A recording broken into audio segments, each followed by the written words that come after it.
ये कहानी है डार्क एनकाउंटर, जो 2019 में रिलीज हुई थी, जहाँ एक शहर में अचानक से लोगों को ब्लू और येलो लाइट दिखाई देने लगी और ये लाइट जिस भी इंसान के ऊपर पड़ती थी वो इंसान अचानक से गायब हो जाता था।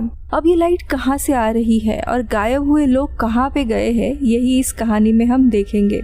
कहानी की शुरुआत 1992 ब्लू हिल पेंसिल्वेनिया इस शहर से होती है, जहाँ पे हम एक मैरिड कपल रे और ओलिविया को उनके घर लौटते हुए देखते हैं। पर जब वो अपने घर आते हैं तो उन्हें वहाँ पे सारी चीजें बिखरी हुई दिखाई देती है। ये लोग हैरान होते हैं कि हुआ क्या, जिसके बाद वो अपनी बेटी मैसी को ढूंढते हुए उसके रूम में जाते हैं, पर उन्हें वहाँ पे मैसी नहीं दिखाई देती। पूरा घर और आसपास का एरिया भी ये लोग छान मारते हैं, लेकिन मैसी इन्हें नहीं मिलती। मैसी कहीं पे अचानक से गायब हो गई थी। अब ऐसे करते करते पूरा 1 साल बीत जाता है। हम देखते हैं मैसी के फोटो शहर में हर एक जगह, हर एक कोने कोने में लगे हुए होते हैं। इसके बावजूद अभी तक उसकी कोई भी खबर नहीं होती। रे और ओलिविया दोनों भी काफी उदास होते हैं। रे और ओलिविया की जिंदगी से मैसी अचानक से गायब हो गई थी। एक दिन हम देखते हैं रे और ओलिविया के घर पे उनके कुछ रिलेटिव्स आते हैं, जिसमें रे का भाई बिली, ओलिविया की बहन एडलिन का हस्बैंड केनिथ जो कि पास ही के एरिया में शेरिफ होता है, और ओलिविया का भाई मॉर्गन इन लोगों से मिलने आते हैं। यहाँ पे हम देखते हैं रे और उसकी पूरी फैमिली मैसी के अचानक से गायब होने से उभर नहीं पाई थी। वही रे जो पहले कभी लविंग हस्बैंड और फादर हुआ करता था, वो अब काफी डिप्रेस है और उसका नेचर भी अभी काफी अग्रेसिव हुआ था। उसी रात रे का बेटा नोआ टेलीविजन ऑन करता है, तब वे लोग देखते हैं कि केनिथ की स्पीच चल रही थी, जिसमें वो मैसी का ही लापता होने के बारे में बात कर रहा था, जिसे देख सभी लोग वापस से इमोशनल हो जाते हैं। अब रे टीवी बंद कर देता है। फिर रात के वक्त जब डिनर हो रहा था तभी रे और बिली के बीच में बहस हो जाती है, जिसके बाद मॉर्गन रे को उसकी लाइफ में आगे बढ़ने के लिए कहता है। अब रात के समय में रे घर के बाहर बैठा हुआ था, तभी उसे आसमान में से एक अजीब सी रोशनी दिखाई देती है जो उसके घर के ऊपर से गुजरकर पीछे के साइड चली जाती है। रे को लगता है कि ये मिलिट्री वालों का नया एयरक्राफ्ट होगा, इसीलिए उसे वो इग्नोर कर देता है। लेकिन तभी अपने घर के पीछे वाले जंगल में वो उसे काफी तेज रोशनी दिखाई देती है। अब रे अपनी गन लेकर वहाँ जाने लगता है, लेकिन रात काफी हो चुकी थी। इस वक्त जंगल अकेले जाना खतरनाक होगा, इसीलिए बिली, नोआ, मॉर्गन और केनिथ रे के साथ जाने का फैसला करते हैं। जिसके बाद ये चारों कार में बैठकर जंगल की तरफ जाते हैं। अब उस जगह पर पहुँचने के बाद रे, बिली और केनिथ जंगल में आगे बढ़ते हैं। वही नोआ और मॉर्गन कार में ही रुकने का फैसला करते हैं। इसी बीच में ओलिविया और एडलिन को घर के बाहर से कुछ आवाज आती है, जिसे देखने वो बाहर आती है, जहाँ पे उन्हें एक मरा हुआ पंछी दिखाई देता है।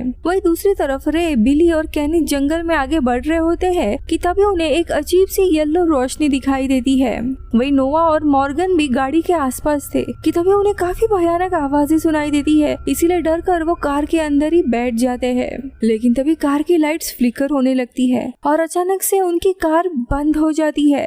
जिसके बाद मॉर्गन कार से बाहर निकलकर उसे ठीक करने की कोशिश करता है, लेकिन तभी एक ब्लू रोशनी मॉर्गन के ऊपर पड़ती है, जिसे मॉर्गन अचानक से गायब हो जाता है। अब रोशनी बंद होने पर रे कार की ओर जाता है, जहाँ पे उसे पता चलता है कि मॉर्गन अब गायब हो चुका है। वो आसपास ढूंढने लगता है, लेकिन वो नहीं मिलता। जिसके बाद रे मॉर्गन को चारों तरफ ढूंढने लगता है, पर उसका कोई अता पता नहीं था। वही केनिथ उस रोशनी को देखने के बाद सदमे में चला गया होता है और इसी कारण से बिली केनिथ को किसी तरह कार तक लेकर आ जाता है। अब यहाँ पे मॉर्गन के ना मिलने पर रे सभी को लेकर वापस घर आ जाता है। घर आने पर ओलिविया और एडलिन मॉर्गन के बारे में पूछने लगती है, तो बिली उन्हें बताता है कि मॉर्गन अचानक से कहीं पे गायब हो गया है। अब ये लोग और भी टेंस हो जाते हैं और इसी के कारण ओलिविया पुलिस को कॉल करती है, लेकिन बात करते वक्त कॉल कट हो जाता है। अब ये सब हंगामा चल ही रहा था कि तभी इन्हें मैसी के कमरे से कुछ आवाजें आने लगती है। अब सभी लोग उसके कमरे में चले जाते हैं, जहाँ पे लोग देखते हैं कि मैसी के सारे टॉयज अपने आप ही चल रहे हैं। ये देख सभी लोग काफी डर जाते हैं। अब पूरे घर की लाइट भी फ्लिकर होने लगती है और अचानक से लाइट चली जाती है, लेकिन तभी सभी को घर के बाहर अजीब सी येलो और ब्लू रोशनी दिखाई देती है, जिसे इन्होंने जंगल में भी देखा था। अब देखते ही देखते ये सारी रोशनी की किरणें पूरे घर के अंदर आने लगती है। अचानक से बिजली कड़कने की भी आवाजें आने लगती है और फिर एक डिस्टर्बिंग साउंड के साथ पूरे घर का सामान अपने आप ही हिलने लगता है। सभी लोग काफी पैनिक होने लगते हैं और इधर उधर छुपने लगते हैं। किसी को कुछ भी समझ नहीं आ रहा था कि हो क्या रहा है। अब अगले ही पल में ये रोशनी आना बंद हो जाता है और सब कुछ पहले जैसा नॉर्मल हो जाता है। लेकिन तभी उन्हें घर के बाहर किसी की शैडो दिखाई देती है और ये शैडो घर के चारों ओर घूम रही थी। अब रे को लगता है कि ये कोई घुस कह दिया है, इसीलिए रे गन लेकर उन्हें वार्निंग देने के लिए जाता है। लेकिन तभी उन्हें घर के ऊपर से कुछ आवाजें आने लगती है। अब रे ऊपर चला जाता है लेकिन ऊपर कोई भी नहीं होता।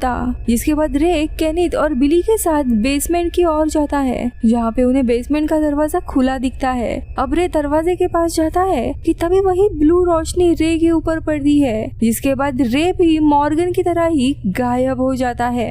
अब रे के गायब होने के बाद बिली वहाँ से भागते हुए ऊपर आता है। वही केनिथ अभी भी बेसमेंट में ही होता है और अब देखते ही देखते केनिथ के ऊपर भी वो लाइट पड़ती है और वो गायब हो जाता है।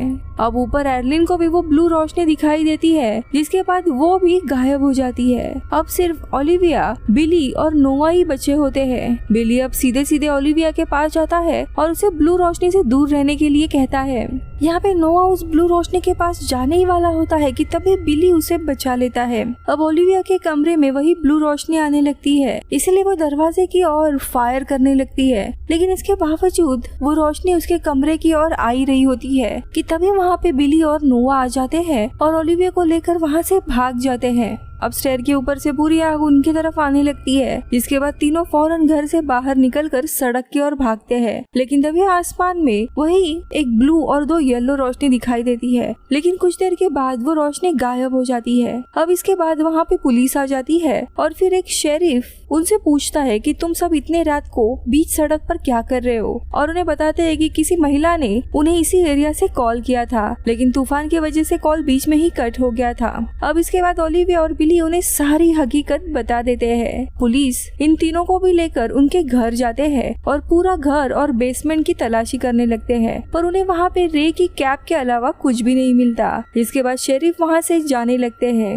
क्योंकि उन्हें लगता है कि ये लोग झूठ कह रहे हैं। और जाते हुए शेरिफ उन तीनों की सेफ्टी के लिए उन्हें अपने साथ पुलिस स्टेशन चलने के लिए कहते हैं। लेकिन तीनों स्टेशन के बदले में अपने घर पर ही रुकने का फैसला करते हैं। अब इसके बाद ऑफिसर जब स्टेशन पहुँच जाते हैं तब उन्हें वहाँ पे बहुत ही ज्यादा भीड़ दिखाई देती है। एक फीमेल ऑफिसर शेरिफ को बताती है कि कल रात बहुत सारे लोगों ने कुछ न कुछ अजीब सी येलो और ब्लू लाइट्स देखी थी, और साथ ही वो शेरिफ को बताती है कि कल रात उसने भी कुछ अजीब सा एक्सपीरियंस किया था और उसे भी ये दोनों लाइट्स दिखाई दी थी। लेकिन आगे वो एक शॉकिंग न्यूज बताती है कि इन्हीं लाइट्स के बीच में उसने मेसी को भी देखा था, जो ओलिविया और रे की बेटी थी, जो 1 साल पहले गायब हुई थी। अब शेरिफ इन सारे केसेस के ऊपर इन्वेस्टिगेशन करने लगता है। वही दूसरी तरफ ओलिविया, बिली और नोवा अपने घर पे आराम कर रहे होते हैं कि तभी बिली को किचन से कुछ आवाजें आने लगती है। जिसके बाद बिली किचन की ओर जाता है जहाँ पे उसका डॉग होता है जो पहले गायब हो चुका था।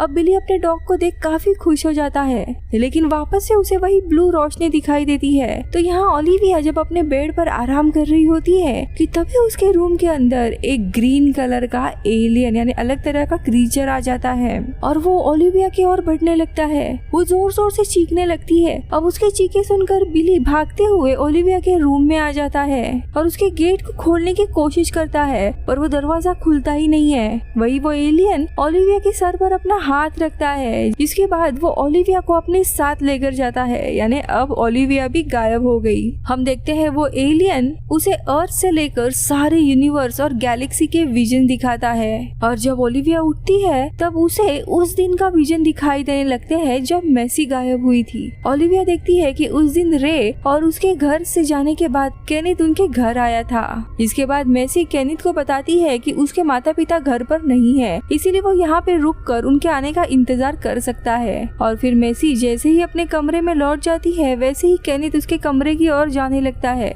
इधर ओलिविया को कुछ भी समझ नहीं आ रहा होता है कि तभी केनिथ मेसी के रूम के अंदर जाता है और गेट बंद कर देता है, जिसके बाद केनिथ मेसी को मार डालता है। अब ये देख ओलिविया फूट फूट कर रोने लगती है और उसे अब जाके रियलाइज होता है कि उसकी बेटी केनिथ के कारण मारी गई है।